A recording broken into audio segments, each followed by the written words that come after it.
Purihin po ang Diyos sa umaga pong ito. We have started with the series tungkol po sa ating heritage, the Foursquare Gospel Church. At pinasimulan nga po ni Pastor about the emblems, yung po mga symbols. And then Brother Ludi ay nagpahayag na rin po about Jesus the Savior.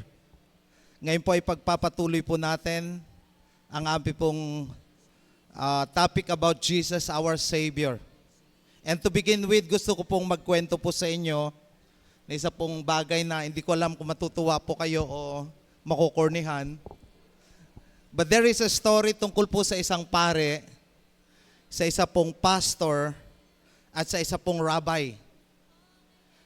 Nag-meet po sila sa isang lugar at sa kanila pong pag-uusap ay napagpasyahan po nila kung paano po napapatunayan nila kung sino yung nakagawa ng kanila pong pinakamabuting trabaho sa kanila pong paglilingkod sa atin pong Panginoon. Kaya sa kanila pong pag-uusap ay napagkasunduan nilang pumunta po sila sa isang gubat. At sa isang gubat ay nagkanya-kanya po silang direksyon. Yung una pong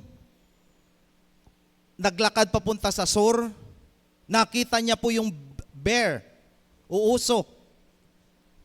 Sapagkat ang kasunduan po nila, kung sino daw yung makakonvert sa uso, siya ang panalo. Yun ang napagkasunduan po nila. So nauna po yung pari, nakita niya yung bear. At nung sila po after that, nakakita rin po yung ministro o pastor, then nakakita rin po yung rabbi. Pagkatapos nung nag-meet po sila doon sa lugar na kanila pong unang pinakatagpuan, at nag-ulat po yung pare. Sabi niya, ako ang magaling. Nagawa ko yung assignment ko, sabi niya. Nung nakita ko yung uso, binasa ko sa kanya ang katikismo at siya'y nagpabinyag ng tubig. Sabi po nung pare, next week, ang kanyang unang communion. Palakpakan po yung tatlo. Wow, wow. Sabi po nung ministro, pastor, mahina yan sa'yo. Sabi niya, ako nakatagpo ko yung uso o yung beer doon sa tabi ng lawa. At nag-preach ako ng mabuting balita. At namangha yung uso. At ang sabi niya, ngayon ako magpapabautismo. Palakpakan po yung magaling, magaling. Tapos tinginan po sila doon sa rabbi. Bakit yung rabbi, may benda po yung rabbi. At doon sa benda, parang may mga dugo-dugo sa kanya. Sabi niya, ano nangyari sa'yo? Sabi ng rabbi, nagkamali ako. Dapat pala ang hindi ko inunang itinuro ang tungkol sa pagtutuli. Kasi sa Judaism, kailangan mo ng circumcision. Uso ang kanya pong tutuliin. Natural, lalaban po yung uso. Pero hindi po yun ang atin pong message ngayon pong umaga. Ang message natin po ngayong umaga is about Jesus, our Savior. Pwede bang sabihin nyo sa inyong katabi, si Jesus, ang ating tagapagligtas. Alam niyo po ba sa mundo ay napakarami pong mga religious beliefs and views of God. At naunguna po sa pinakamaraming listahan ay ang Kristiyano. Pangalawa po yung Muslim. Umahabol po yung Muslim. Mabilis. Pangatlo ay yung mga Buddhist, yung mga Hindus, at yung mga iba pang mga sekta. Kaya nga kung tayo po ay patuloy na hindi pinapangaral ang mabuting balita, maabutan po tayo ng Muslim. Pero dapat po nating maunawaan na hindi po totoo yung kaisipan that all religions points to God. Kasi sabi nila, ano man ang relihiyon mo, isang Diyos din naman ang pupuntahan dyan. Yan lagi po yung pinapangaral ng iba po mga preacher. But the truth is, hindi po ganon. Dahil sa mga Hindu, ang kanila pong pinaniniwalaan ay maraming mga Diyos at Diyos-Diyosan. Milyon ang gods and goddesses po ng mga Hindus. Sa mga Buddhist, hindi po sila naniniwalang sila po, meron pong Diyos. Sa mga New Age spirituality followers, ang pinaniniwalaan nila, sila ay Diyos. Nakakatakot sa mga New Age movement. Yung mga Muslim ang nagsasabi, merong makapangyarihang Diyos pero hindi mo makikilala. Pero sa mga Kristiyano ay naniniwalang merong nagmamahal na Diyos na naglaang sa atin na nagdi-desire na magkaroon ng love relationship po sa atin. Palakpakan po natin na atin pong Panginoon. At kung pag-uusapan naman po ay religious beliefs about salvation. Ito po yung nasumpungan ko sa aking pagre-research. Ay mapakarami pong mga kaisipan ang mga religious beliefs katulad po ng Zoroastrianism. Ang naniniwala po dito sa Zoroastrianism ay kung kilala po nyo si Freddie Mercury, yung lead singer po ng Eagles, isang rock band. Ang idea ng salvation sa kanya is that if the individual struggles against evil and wins, they go into the place called heaven. Kaya para sa kanila, ang konsepto ng kaligtasan ay nakasalalay kung ang tao ay magtatagumpay laban sa kasamaan. Ayun na ang kanyang destinasyon ay langit. So hindi niya kailangan ng tagapagligtas, siya ang makikipaglaban sa kasamaan. Sa Judaism, ito po yung sa mga Hudyo, their idea about salvation is that you have to be part of the nation in order to have salvation. So kung hindi ka makonvert bilang member ng Judaism, hindi ka maliligtas. Dahil ang iniisip nila, sila lang yung pinili at sa kanila lang yung tunay na kaligtasan sa labas ng Judaismo ay wala na pong kaligtasan. Sa Islam ay napakahirap po yung kanila pong daan ng kaligtasan. Meron po silang tinatawag na 5 pillars of Islam. Fasting, pilgrimage, giving of alms, prayer 5 times a day, and confessing that Muhammad is the prophet. A continual practice of these things is what saves you. With Islam, the only way to be in paradise is death through jihad, dying in the defense of the faith. Kaya nga ang lakas loob nila na nakikipagyera dahil pag iniisip nila na pag sila'y nakikipaglaban out of their religious conviction, dahil nakikipaglaban po sila sa kanila pong paniniwala, susunduin pa sila sa paraiso ng 10 birhen. Pero mga Kristiyano ang kanilang target. At nakakalungkot po ito dahil sila nag-aaway din. Then sa Hinduism naman, ang idea of salvation is by eliminating evil in your life until you are pure enough to merge with Brahma. Kaya ang paniniwala nila ay nagkakaroon ng reincarnation. Kung ano yung ginawa mo sa buhay na ito, that will affect your second life, your next life or reincarnation. At pag malapit ka nang makarating doon sa stage na tinatawag na Brahma, na kung saan ay ipinagbabawal yung pagpatay sa mga baka, ayun pala, pag nakikita nila yung baka, ang kaisipan nila, ayun na yung huling reincarnated form bago mo ma-attain yung tinatawag na pag-merge doon sa Brahma. Kailangan mo maging baka muna bago ka makarating sunod sa pag-merge mo doon sa Brahma. Sa Buddhism naman, yung pag-eliminate ng mga desires mo sa iyong buhay. Kaya yung kanilang sarili ay nagkakaroon po sila ng tinatawag na meditation at yung pag-iwas sa mga bagay na nagtutukoy sa mga desires ng kanila pong mga buhay. Kaya nga ayaw nilang yumaman. Namumuhay po sila sa pagbebeg ng mga pagkain. Kasi isip nila ay pag meron silang desire, ito yung magiging root ng pain and suffering. Marami pang mga bagay na tinutukoy sa mga religious beliefs na ito, pero ang unique at napakaganda ay yung ating pananampalataya na sapagkat nakasalalay po tayo sa ang ating kaligtasan bilang regalo ng Diyos sa ating buhay. Na kung saan ang basihan ay ang ating pananampalataya sa Panginoong Jesucristo at pagtanggap sa Kanyang ginawa doon sa krus para sa ikaliligtas ng bawat isa sa atin. Unfortunately, kahit po mga Kristiyanong tinatawag, ay iba-iba rin yung kaisipan when it comes to salvation sa iba. Yung iba, good works.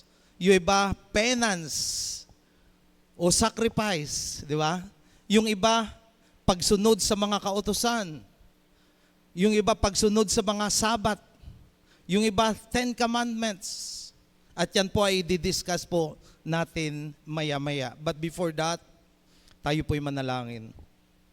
Panginoon, salamat po because we have the rich heritage mula po sa inyo.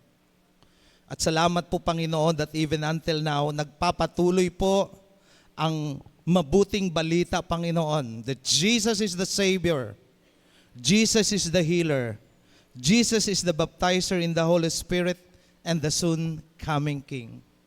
At salamat po sapagkat hindi lamang po ito konsepto, hindi lamang po ito doktrina, kundi ito po ay realidad sa amin pong mga buhay bilang mga Kristiyano, bilang mga anak mo, Panginoon. Kaya naman ngayong umaga ang aming pong dalangin, O Diyos, give us the boldness to speak your word, Father, who Jesus is, at ano po ang kanyang kakayahang gumawa sa buhay ng tao, Panginoon. And more importantly, Father, allow us to live the kind of life that you desires us to be.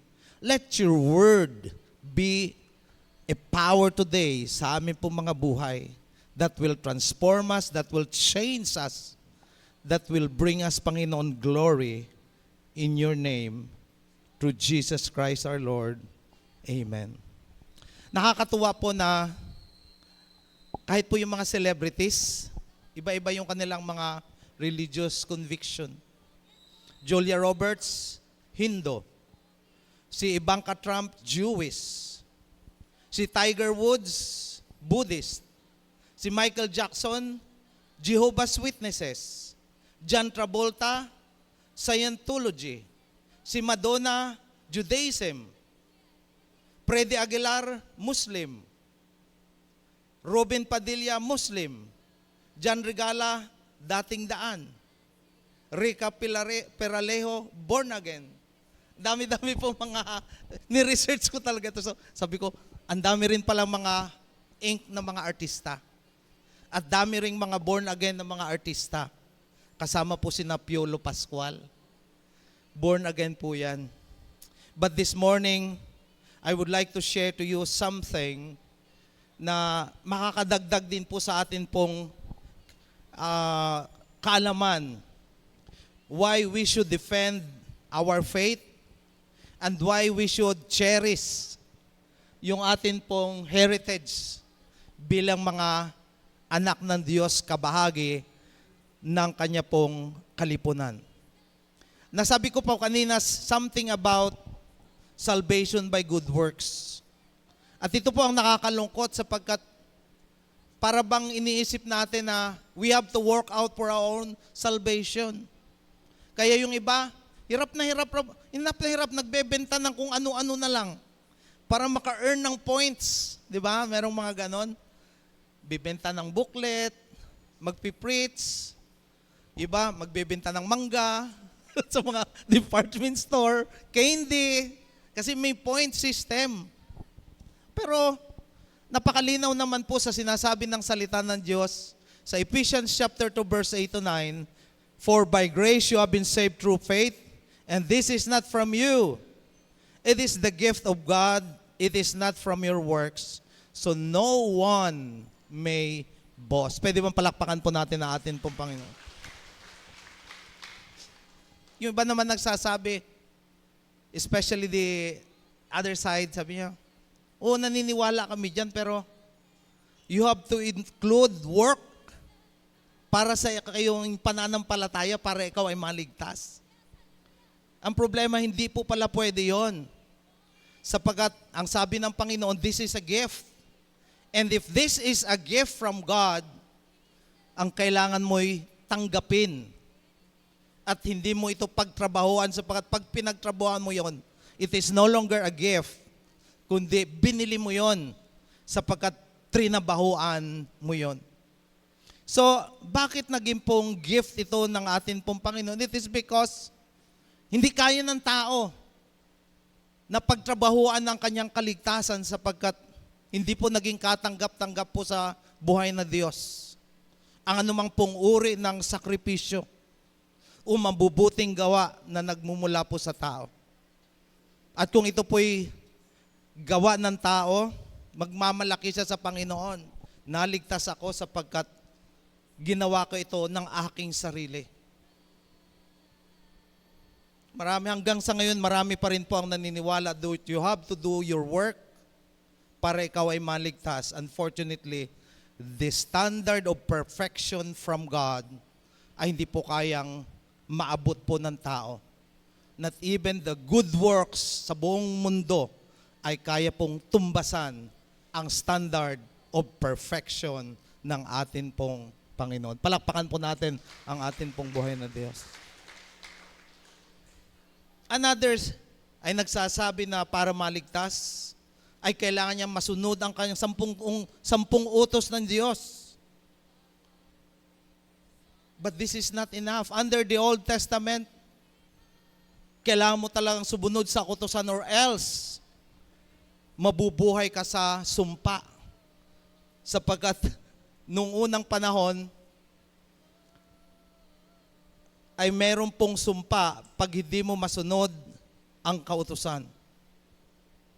Doon po sa Mark chapter 10 verse 17 to 27, alam ko namang basic po itong teaching natin, but this is not only for our refresher, kundi may mga tao pong nanonood po sa atin sa television live or doon po sa Facebook or kahit dito po na may mga bisita tayo, but we just want to refresh this again.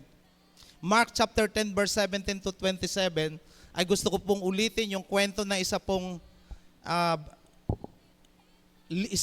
mayamang leader sa Israel, batang-bata po.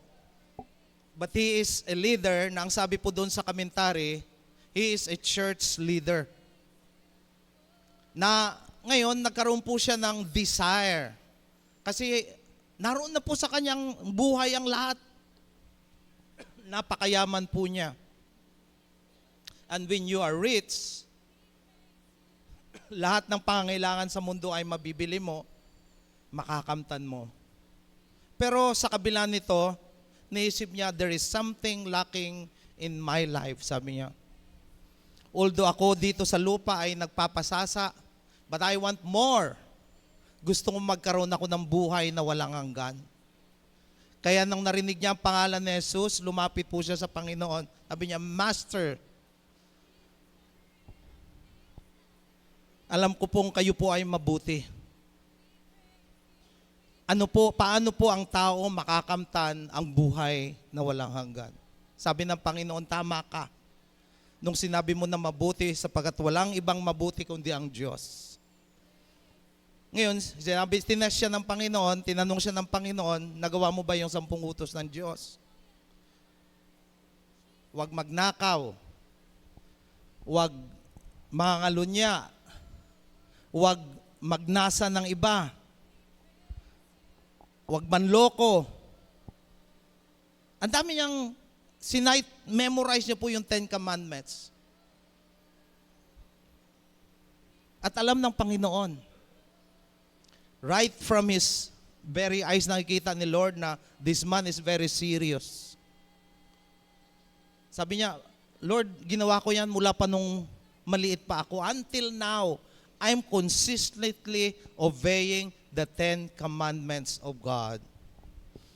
Sabi niya, there is one thing more na nais kong gawin para sa iyo. You sell all your possession, ibenta mo lahat ng mga pag-aari mo, at sumunod ka sa akin, at ikaw ay magkakaroon ng buhay na walang hanggan. Yung lalaki, hindi niya makayang pagbili yung kanyang ari-arian, nanlumo po siya at umalis. Si Lord naawa sa kanya, sapagkat nakita niya na although itong taong ito ay may desire talaga na magkaroon ng buhay na walang hanggan, subalit nakita rin ng Panginoon na itong kanyang kayamanan ay nagigigad lang para siya ay sumunod sa Panginoon. So ano po ang gusto pong sabihin nito? Kahit po yung mga alagad na mamang, kung ganyan ang katuruan, sino pa ang makakapasok sa kaharian ng Diyos? Sabi ni Lord, ang imposible sa tao ay hindi imposible sa Diyos. It is because God provided the means of salvation. And it is through Jesus Christ who will die and suffer at the cross, die and rose again on the third day, and the belief sa kanya pong ginawa sa krus, siya po ay maliligtas. So everything ay talagang nagmumula sa ating Panginoon. Palakpakan po natin ang ating buhay na Diyos. No wonder kahit po si Pablo na nagsabi na kung pag-uusapan ay pagsunod sa kautusan, masigasig ako. Wala nang tatalo sa akin. Pero na siya na-convert, sabi niya, Galatians chapter 2 verse 16, know that a person is not justified by the works of the law, but by faith in Jesus Christ. So we too have put our faith in Christ Jesus, that we may be justified by faith in Christ, and not by the works of the law, because by the works of the law, no one will be justified. So, wala talaga. Pero meron pa rin nagsasabi, you have to go back to the law. Kailangang sundin. Kasama yung pagsamba tuwing Sabat. In order for you to be saved, wala talagang nakakasunod. Sapagkat isang paglabag sa isang kautusan ay nangangahulugan na paglabag na sa lahat. So ang tunay na kaligtasan ay nilinaw ng Panginoon na masusumpungan lang sa kanyang bugtong na anak na si Jesus. Palakpakan po natin si Lord. Yung iba nagsasabi naman, in order to be saved, you must do the sacrifice or penance. Diba?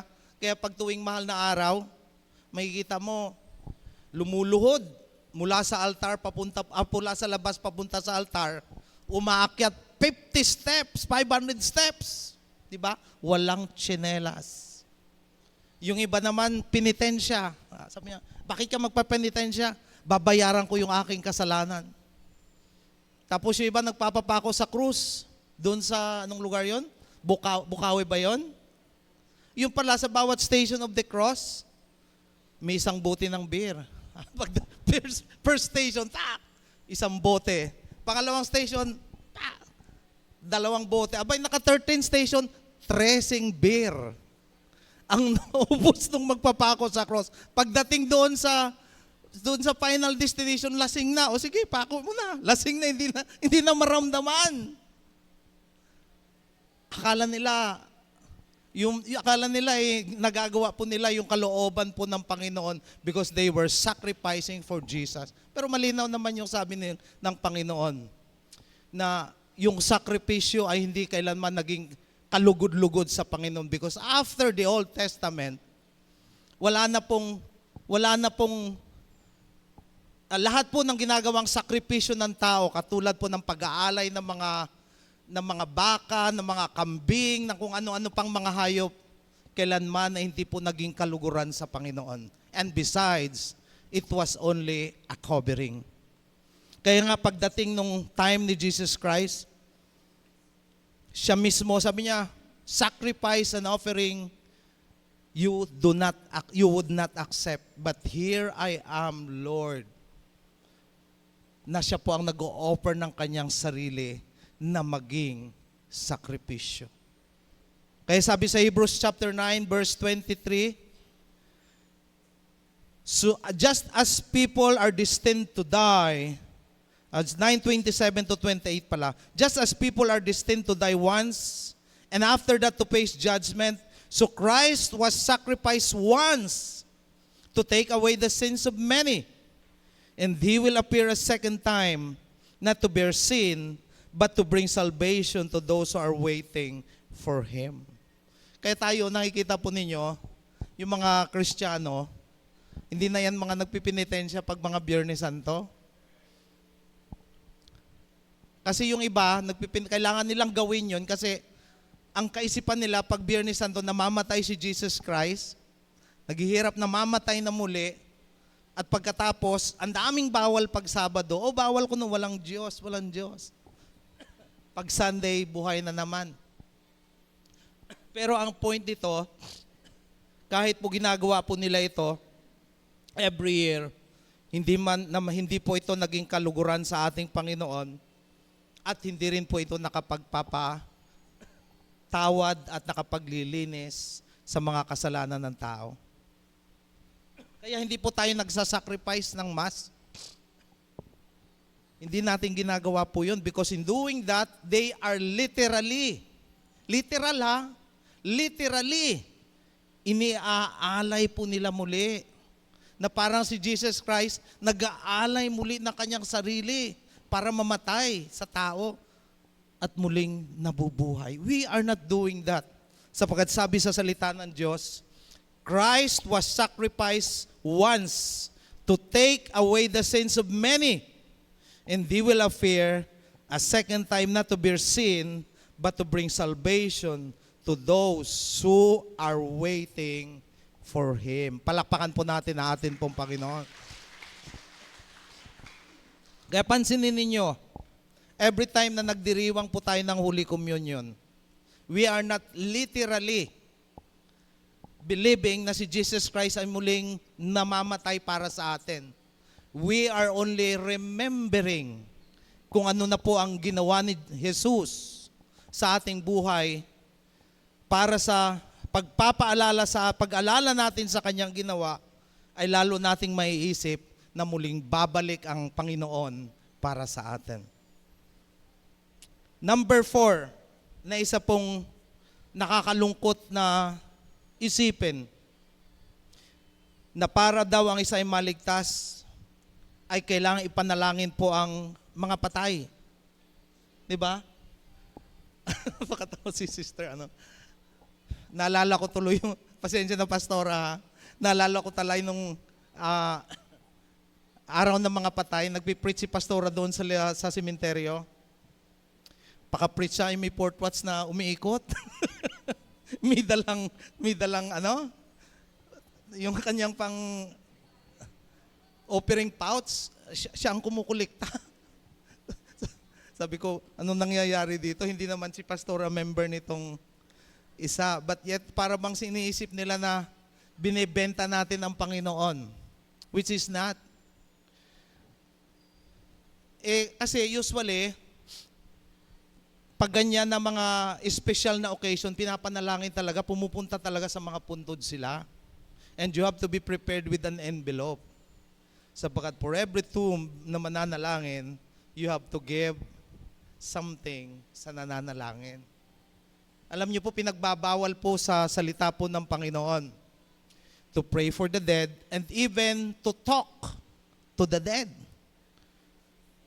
Naalala niyo po yung kwento ni Saul Nung pinalayas niya po yung lahat ng mga necromancer, yung mga espiritista, mangkukulam during his times. Kasi nga pinagbabawal po sa kautusan. Sabi niya, palayasin yung lahat ng mga involved into witchcraft, mga medium. Sapagkat yan ang magdadala sa iyo sa maling pananampalataya. At sasamba kayo sa kanilang mga Diyos-Diyosan. Pero ang problema, nung nagkaroon po ng trouble si Saul dahil hindi niya sinunod ang instruction ng Panginoon, umalis sa kanyang espiritu ng Diyos. And then, the spirit of the enemy, ang siya na po nagpupusay sa kanya. At wala na po siyang naririnig ng mga revelation ng Panginoon para sa kanya. So, nung naramdaman niya nung kanyang paghahari ay babagsak na, naghanap po siya ng tao na pwede niya pong gamitin para kausapin yung patay. Yung patay po is his prophet Samuel, na ipinagbabawal po. Ang tawag po dyan sa salita ng Diyos ay necromancy. Pumunta po siya doon sa witch of Endor.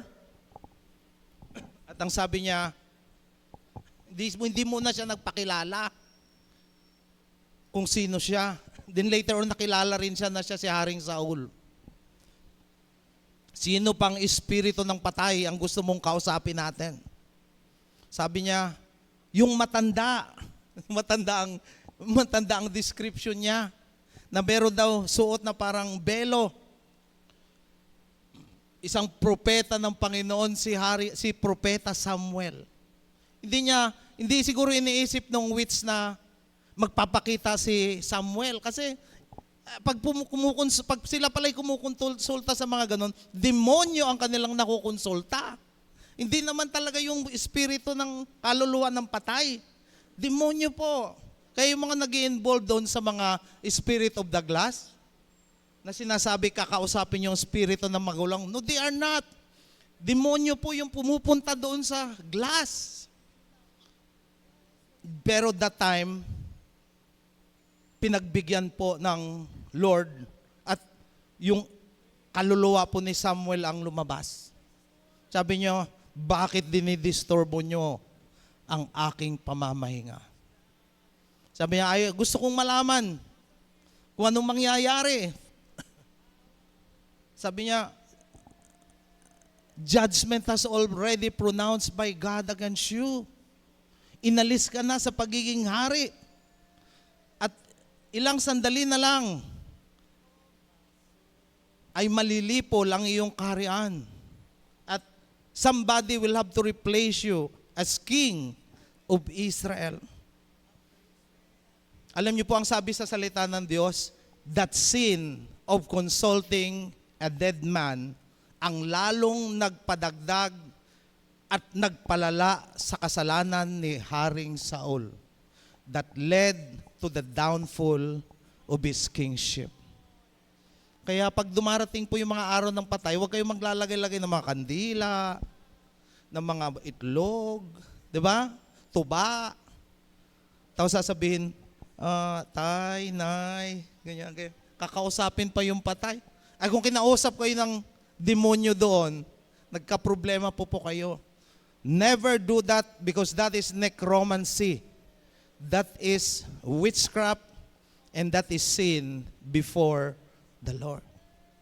Ang sabi, hindi naman namin kinukonsulta yung patay. Nananalangin kami sa mga banal. Di ba? Kinakausap daw nila yung mga banal. Banal daw yung mga saints, but these are dead persons. We do not do that. Hindi po tayo dumadaan sa operator. Diretso po tayo sa atin pong buhay na Diyos. Palakpakan po natin na atin pong Panginoon.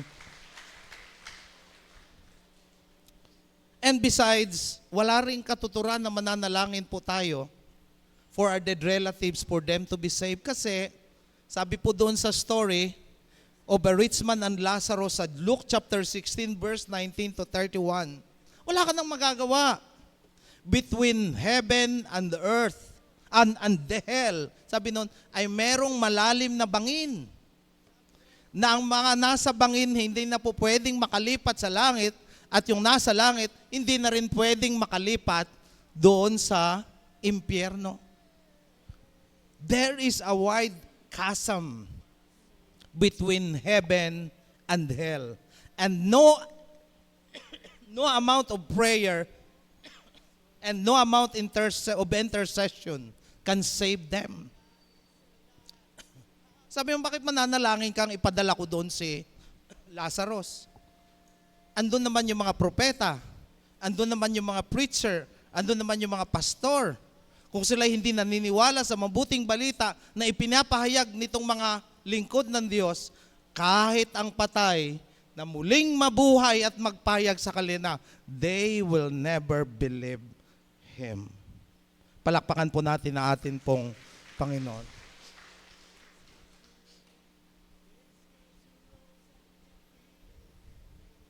Kaya nga, malinaw po nung sinasabi ng Panginoon, I am the way, the truth, and the life. No one cometh to the Father except through me. Magtatanong po kayo, bakit sa lahat ng mga minimension po ng mga aklat, naririnig natin it is only Jesus Christ who qualifies to be the Savior of the world. Naisip nyo na ba sa inyo pong pagninilay? Bakit si Jesus Christ lang ang kwalipikado? At ano po yung mga qualifications na naglagay po kay Jesus Christ as the only Savior of the world, as the only mediator between God and man? Di ba? Bakit po? Number one reason is because first, Christ alone was conceived by the Holy Spirit and born of a virgin. Gustong sabihin, dahil ang banal na Espiritu ang nag-conceive para si Maria ay manganak, ay nangangahulugan po ito na Jesus was conceived both fully God and fully man. Nanggaling talaga siya sa Diyos. Amen po ba? Nagmula siya sa Diyos at nagmula rin sa tao, sapagkat siya ay mula sa Diyos at yung kanyang pagiging tao ay nagmula naman kay Maria. And so He is qualified to represent both God and man to atone for the sins of man. Wala pong makikita tayo sa mga history books na nagsasabing meron pang iba na ipinanganak lalang ng banal na Espiritu mula po sa isang virgin mother, kundi ang atin pong Panginoon. And that's the reason why He alone is qualified to be our Savior. Pangalawang katotohanan, Christ alone is God incarnate. Andito po yung mga verse, hindi ko na po inisa-isa, kundi nakalagay na rin po sa PowerPoint. As sabi po ni Anselm, doon sa 11th century, our Savior must be fully man in order to take the place of man and die in their stead. And He must be fully God in order for the value of His sacrificial payment to satisfy the demands of our infinitely holy God. Man, He must be, but a mere man simply could not take this infinite payment for sin, but no one else in the history of the world is both fully God and fully man. Therefore, God alone qualifies to be Savior. Napakaganda, di ba? Siya lang talaga. Right from the Genesis, the book of Genesis, inilagay na po ang hula after the fall of man na magpapadala ang Diyos na isa pong taong, na isa pong tutubos para sa ikaliligtas ng tao sa kanyang mga kasalanan. Kaya nga, He deserves to be our Savior.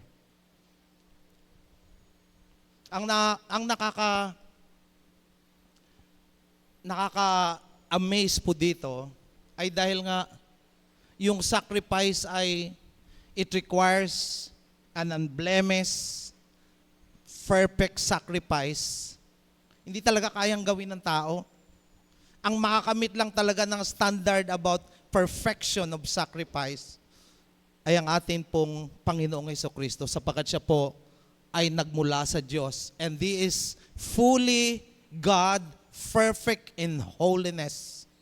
And He alone can qualify that perfection kung pag-uusapan po ay yung sakripisyo na dinidemand po ng atin pong buhay na Diyos. Pangatlong katotohanan, Christ alone lived a sinless life. 2 Corinthians chapter 5 verse 21 at marami pong mga bersikulo. Wala na pong ibang taong nabuhay na hindi nagkasala. Malinaw po sa Romans chapter 3 verse 23, for all have sinned and come forth short of the glory of God. There is no righteous, no, not one. At kahit na sabihin natin na namumuhay kang sinusunod mo yung 10 utos ng Diyos, you are still born a sinner. Sapagkat nung tao ay nagkasala, namana niya yung kanyang pagiging isang makasalanan. At yan po ang problema. Walang makapagpapawi ng kasalanang yan, kundi ang atin pong Panginoon, because He alone lived a sinless life. Dahil sa kanyang pagbuhay na walang pong kasalanan, ay nagiging daan para sa ikaliligtas ng marami pong mananampalataya. Number 4, Christ alone died a penal substitutionary death. Napakarami pong nakikita natin ng mga verses. One is Isaiah chapter 53, verse 4 to 6, Romans 3:21 to 26, among others. Sabi dito, wala nang iba pa na pwede pong mag-substitute para sa isang sakripisyo, sapagkat ang sabi po sa Hebrews chapter 9 verse 22, without the shedding of the blood, there is no remission of sin. So sino po ang pwede pong mag-qualify para akuin yung kamatayan na para sa tao? Wala pong iba kundi ang atin pong Panginoong Jesucristo.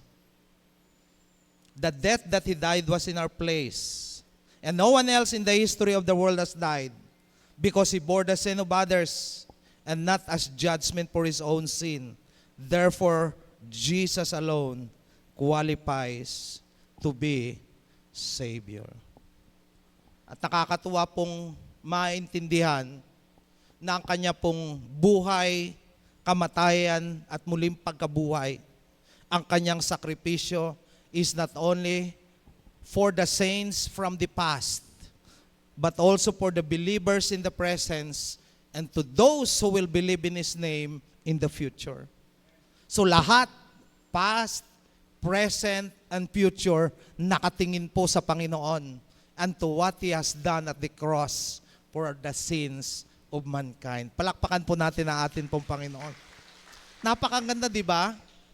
Na kung pag-uusapan ay history, wala nang inaabangan ang ibang taong makapagliligtas pa, kundi ang atin pong Panginoong Hesukristo. Nung una, nahirapan akong mag-intindi po doon sa salita ng Diyos that after Jesus died and before He ascended into heaven, ay pumunta po Siya sa ilalim at nag-preach. May naka na verse na yun eh. Yung pala gustong sabihin nun, these are the saints that awaits for the Messiah, that awaits for Jesus Christ. Na kung hindi rin pala si Jesus Christ, hindi rin para sila magre-resurrect. So even for these people who have died as believers, they have to wait for Jesus Christ and they have to wait for that sacrificial death para sila po ay maligtas at makasama po sila sa presensya ng atin pong Panginoon. Number 5, Christ alone rose from the dead, triumphant over sins. Sa atin pong, sa salita po ng Diyos, napakarami pong mga tao na namatay pero nabuhay. Di ba? Maraming mga stories about people who died at muli silang pinagbigyan para sila po ay mabuhay. Nakita natin si Dorcas, si Lazarus, sino pa yung ibang, yung dadalhin na sa libingan na nakalagay doon sa ataol na tinats ng Panginoon, ay takbuhan siguro yung mga tao na buhay yung bata. Tapos kung sino-sino pang mga namatay, who were touched by the Lord, at nakatanggap po sila at sila po'y nabuhay. Pero ang nakakalungkot dito, after na sila po'y nabuhay, namatay din uli sila. And they did not resurrect from the dead. Si Jesus ay namatay, but after 3 days, He rose again from the dead. Palakpakan po natin ang atin pong Panginoon.